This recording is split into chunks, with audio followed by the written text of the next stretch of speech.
Ladies and gentlemen, I am joined by the Godfather. This is the Podfather. You are watching the most consistent #1 mixed martial arts show about Pakistan. Consistent, very consistent. This is Daniyal Mirza, joined by Bashir Ahmed. Bashir, bhai, how are you? First and foremost, most important question: how are you feeling, my friend? I'm doing really well. So, first of all, right, it's weird that we were talking right before, and then you've gone into showman mode, right? Yeah. And I guess maybe this is my showman mode, which is terrible. Nothing like yours. Yeah. So it's going to take a little bit of time. And it's funny that you say consistent. With consistency, maybe I'll feel more comfortable, right? But it's not too bad. But the people love you. You should know that. Yeah. I know. And I've always been weird and awkward enough, so people know me. So that's good. But with consistency, it's crazy. What?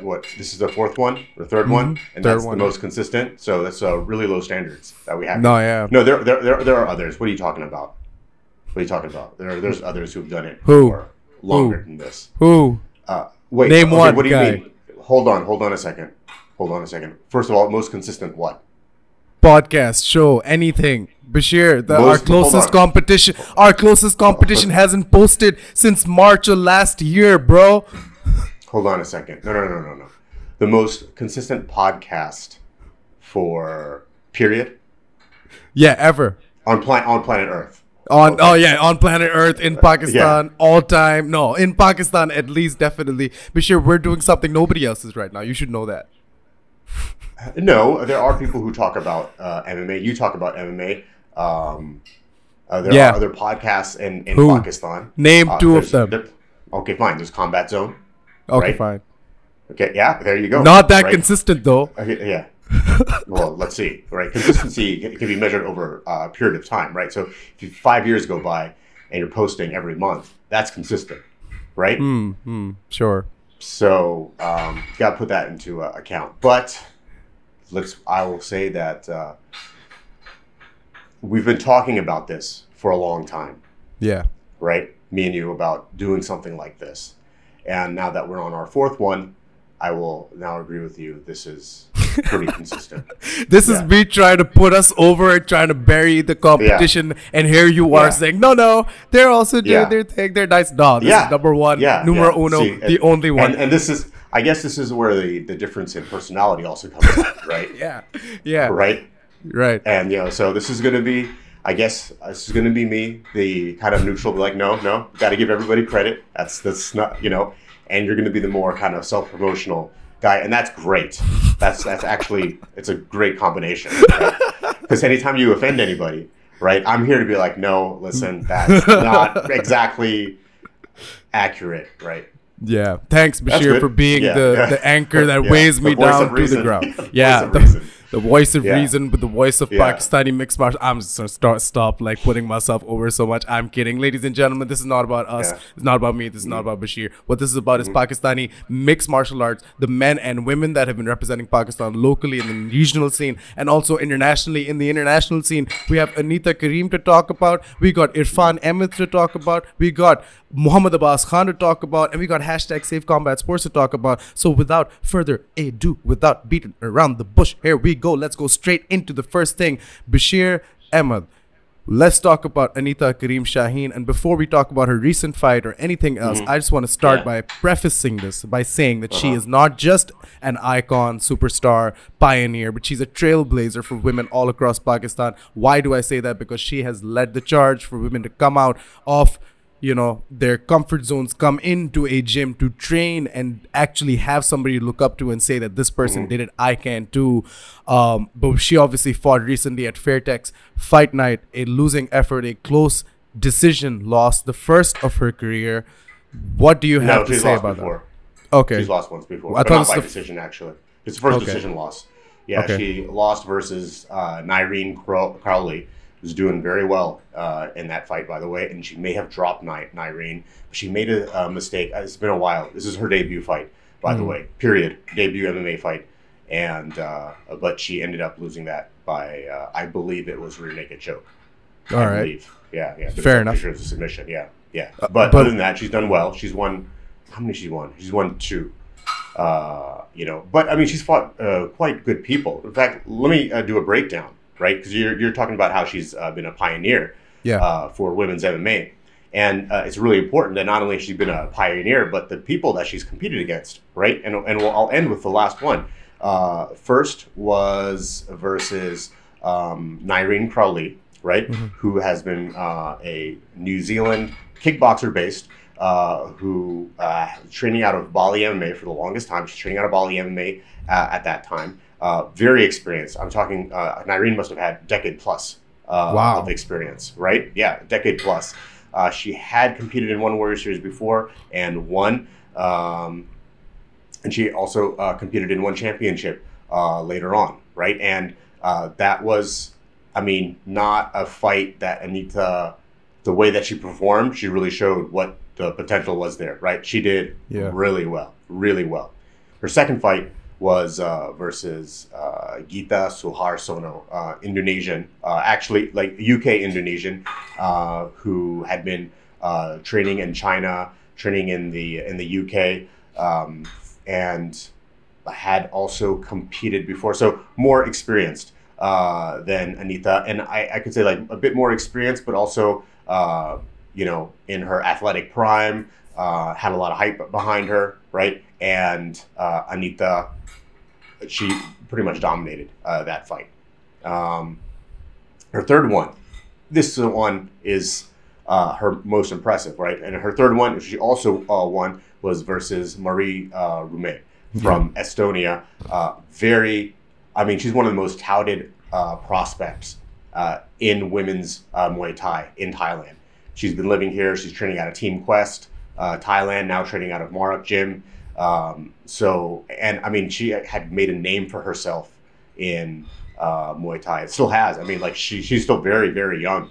And we could see her go very far. And so that was third one. Anita, that was her third one. Yeah. And she won, and she beat her in the stand-up. Yeah. Right? She beat her in the stand-up. So if you hear any, like, scratching on the door, that's an infant trying to claw his way in with a spoon or something. It's all good. Yeah. And then her fourth one, the most recent one, at Fairtex Fight Night, or Fairtex Fight Promotion, was versus Noel Little Monkey Grandjean. Half Thai, half French.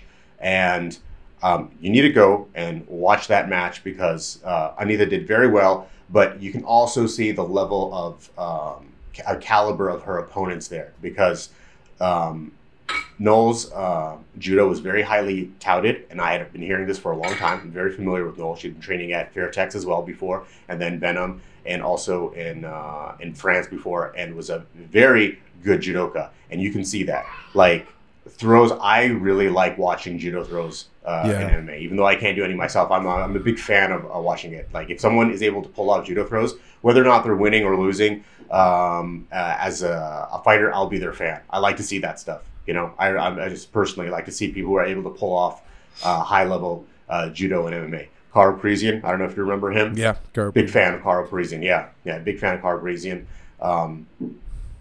Ronda Rousey, she didn't really have. I did enjoy watching hers, but her like you didn't see like a big variety of stuff. And this speaks to her level too. She's able to do the same thing over and over again to people all across the board. Kayla Harrison. Anyway, yeah, I haven't watched much of her fights. So she's really crazy. She's mad. Like yeah. But go on. Yeah. So watch that fight with Noel. Very good judo. Very, very good judo. And the speed and the variety of takedowns that she was able to get on Anita is a testament to her skill level. And now, that being said, Anita did very well. It was, I won't say it was super close, but it was a competitive fight. Anita had her moments. And all the way to the end, Anita had like the superiority in the striking. I would say was connecting more. On the ground, like with ground and pound, she was able to do well. So it was a competitive fight. It was definitely a competitive fight, but Noel was a clear winner. So yeah, I was watching this. This was on Channel 7 in Thailand, live on Thai TV. Yeah, live on Thai TV and at Lumpini, the historic Lumpini Stadium. So this was a big deal. So I was watching it live on TV. I was unable to go in person because of I had just gotten back from Singapore. I had to do a 1-day quarantine, right? I was watching that live. Really, really fun fight to watch, really good fight to watch. I really wanted Anita to get the win. That would have been a very big scalp to take for her, and could have really accelerated her career. Not to say that she's been really derailed or anything like that. In her position, with the skills that she has and what she showcased in that last fight, plus the way that the landscape of women's MMA, especially in Asia, and particularly in South Asia, and even more particularly in Pakistan, she's still got a very, very bright future. Very bright future.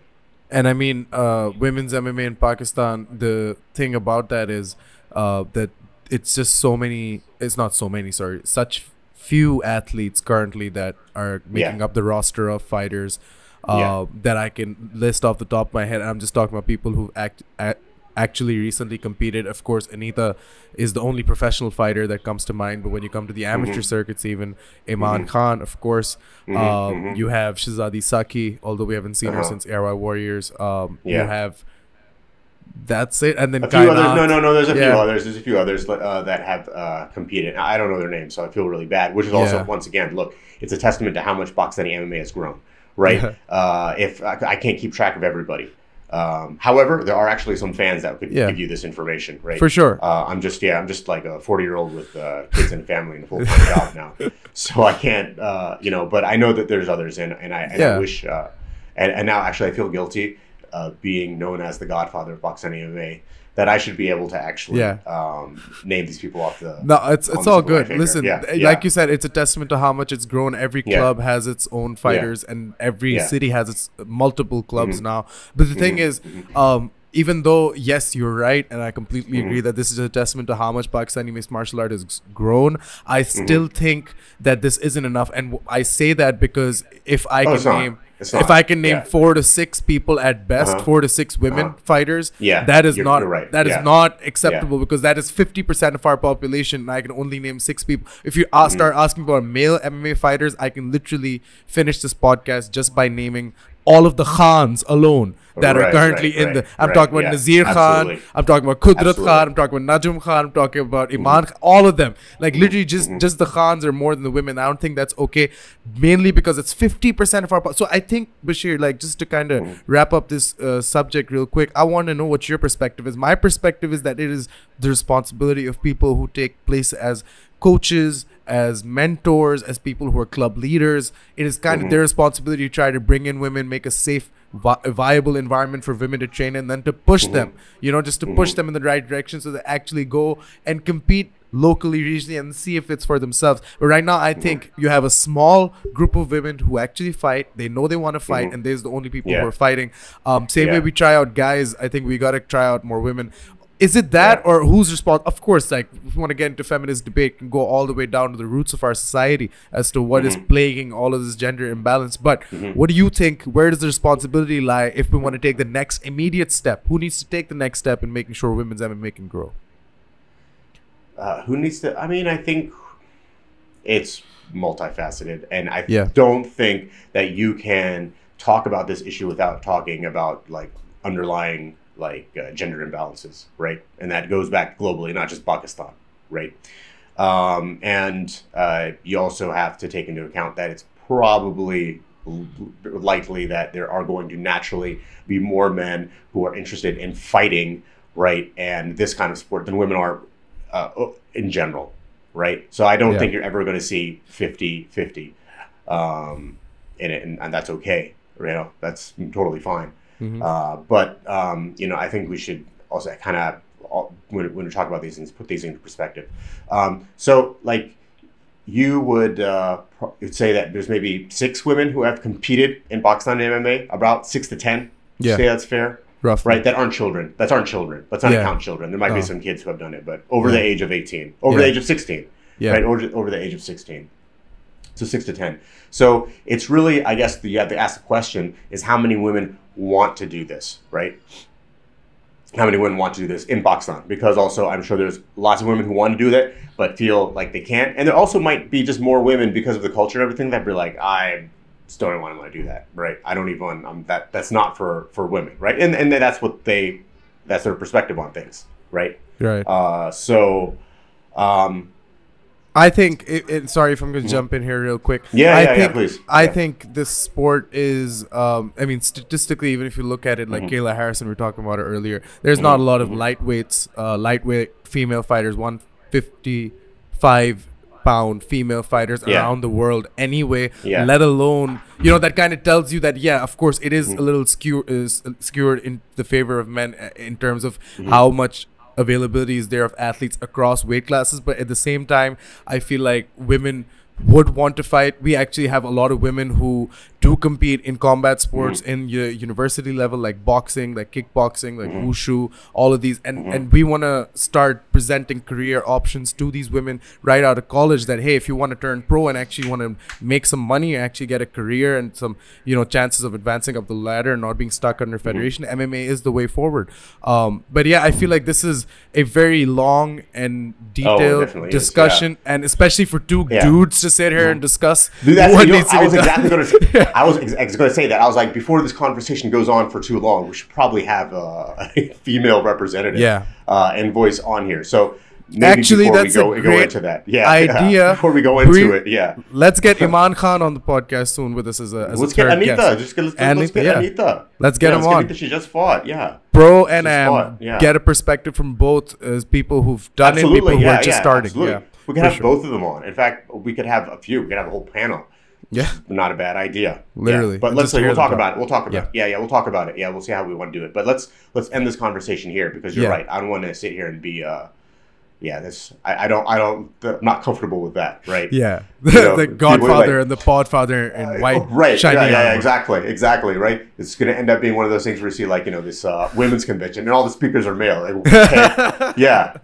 and that happens, right? It happens all the time. Yeah, I know. Yeah, and only one of us is bearded here, thankfully. Otherwise, mostly they're all mullahs just sitting there. Anyway, moving on from Anita Karim and women's mixed martial arts, I want to talk really quickly about a phenom of an athlete that we have that most Pakistanis don't even know about. Bashir bhai, I'm talking about Muhammad Abbas Khan, Mac.boxer on Instagram. This guy, born in Mardan in Pakistan, and then eventually was taken up into one of the most successful and one of the most impressive MMA programs, I guess you could call them, or dynasties you should really call them now, which is KHK MMA, Khalid bin Ahmad Al Khalifa, mixed martial arts in Bahrain, which is now slowly, mark my words, in the next 5 years, I think is going to become one of the epicenters, if it hasn't already become one of the epicenters of MMA in the world.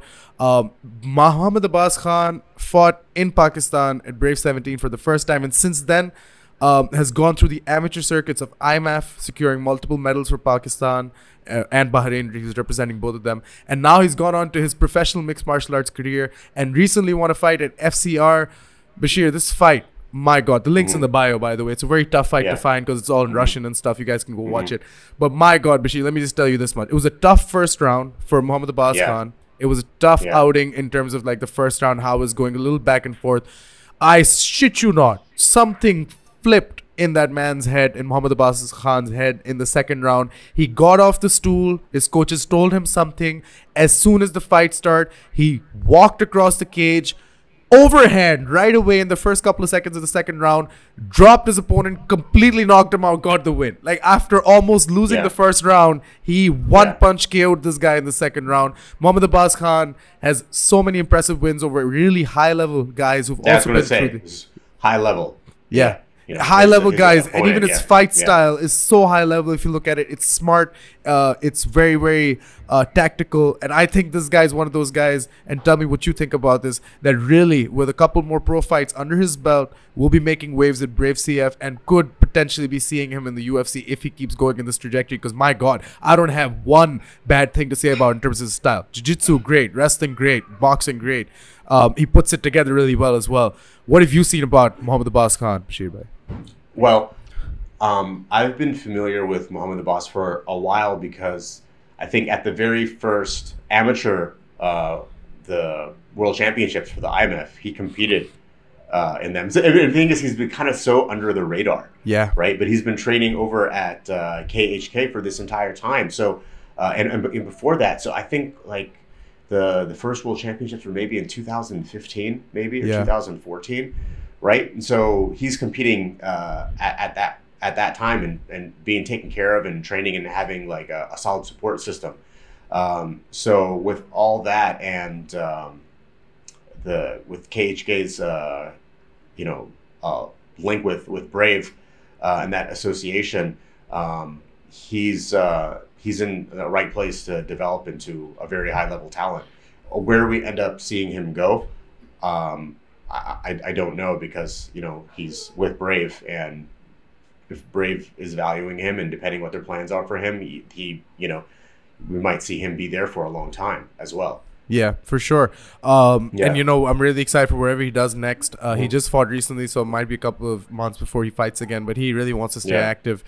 We've had him on the podcast as well before. If you want to hear about his life story and everything, go to the Weigh In playlist or just find Muhammad Abbas Khan on the mic and you will get that video. Go watch that.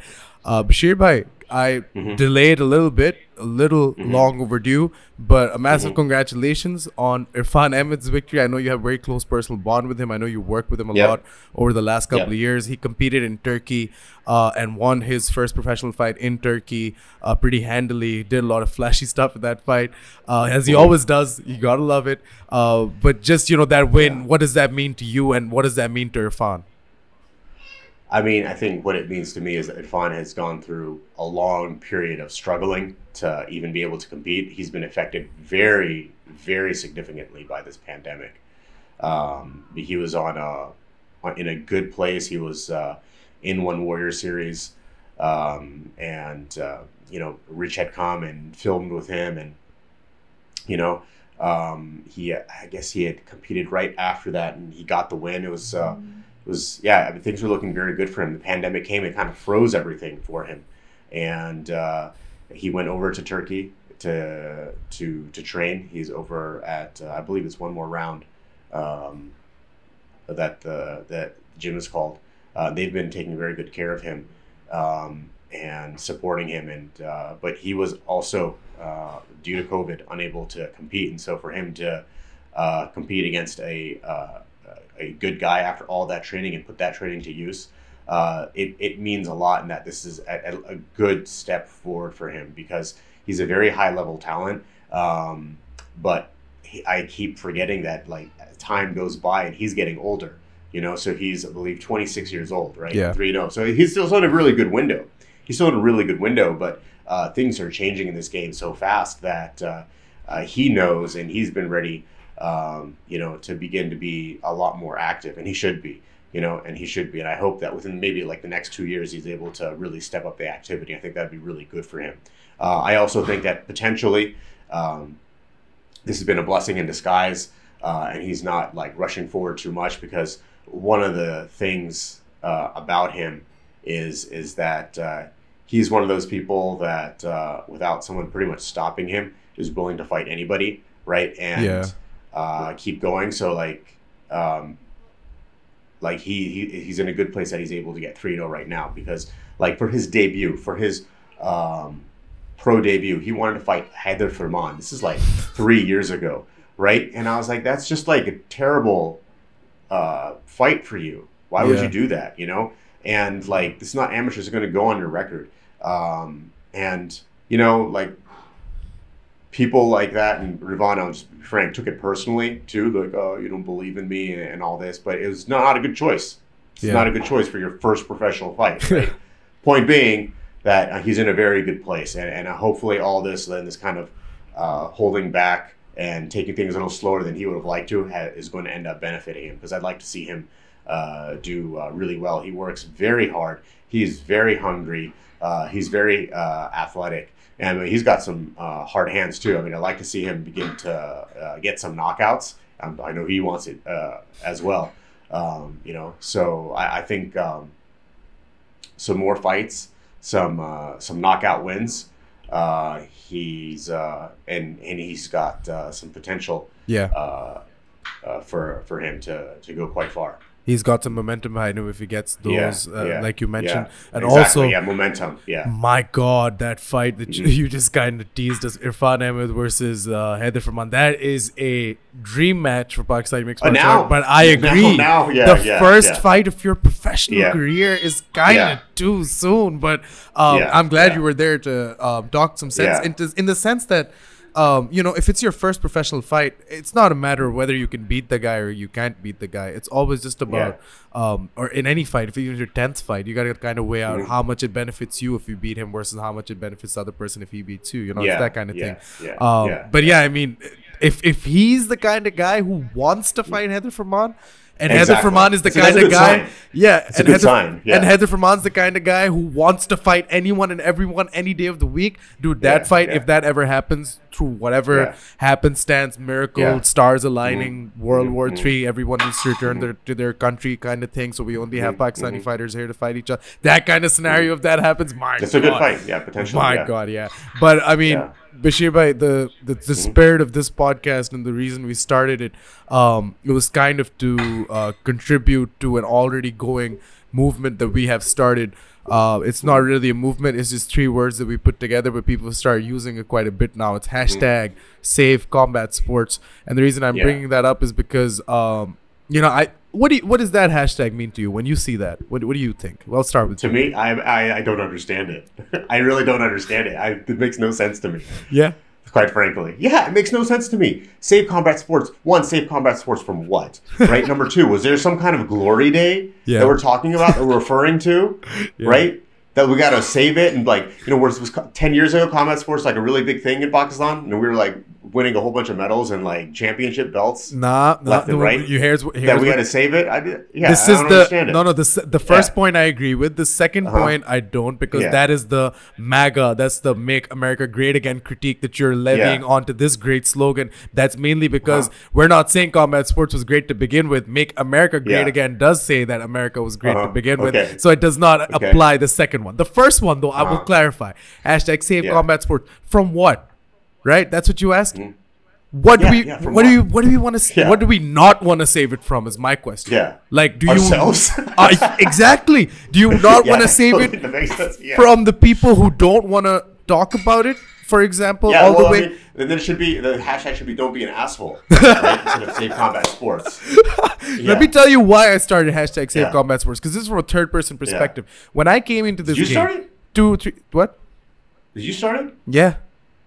I thought Jamil Jandio started it. No, I started it. Are you sure? Dude, this is an hashtag on the mic property, bro. Don't even come at us like that, telling me Jamil Jandio started my hashtag. I thought you did. No. And I'm really glad everyone's using it. But no, we started it. Let me tell you why. Because when we came into this game, and I won't say I'll say we. And Umer, Fasie, and I came into this game a couple of years ago, and we saw everything that was happening here wasn't happening here for that matter. The problem was that there was activity that was not being projected or documented. There were fights that were literally going to waste because nobody knew they were happening. There was guys who were incredible talents like Muhammad Abbas Khan that nobody absolutely knows about. The state of combat sports in this country when we started on the mic was absolutely worthy of needing saving. Because here's the thing, man, nobody was here to kind of put it all together and say, all right, we're looking at the broader scheme. Everybody had kind of, like we talked about last time, gotten their own little territory and just wanted to build up from there. So we wanted to hashtag Save Combat Sports, meaning actually show everyone what's happening here, actually show them what's happening on the ground. But now people are using it for, like, you know, hashtag Save Combat Sports from the federations. No, it's not about that. It's really not about. It's not political. It's not. We're not talking about the government or anything. What we're talking about is simply the lack of attention that this sport gets, and the fact that people bleeding in there do not get a picture afterwards put up somewhere. We want to hashtag Save Combat Sports from its lack of infamy. That's what it was. But now I'm really glad people are using it everywhere. It's really it's good. Yeah. We started it. You started insulting my hashtag, not knowing that it's my hashtag. I was like, I mean, I'm glad to know that is its origin story, right?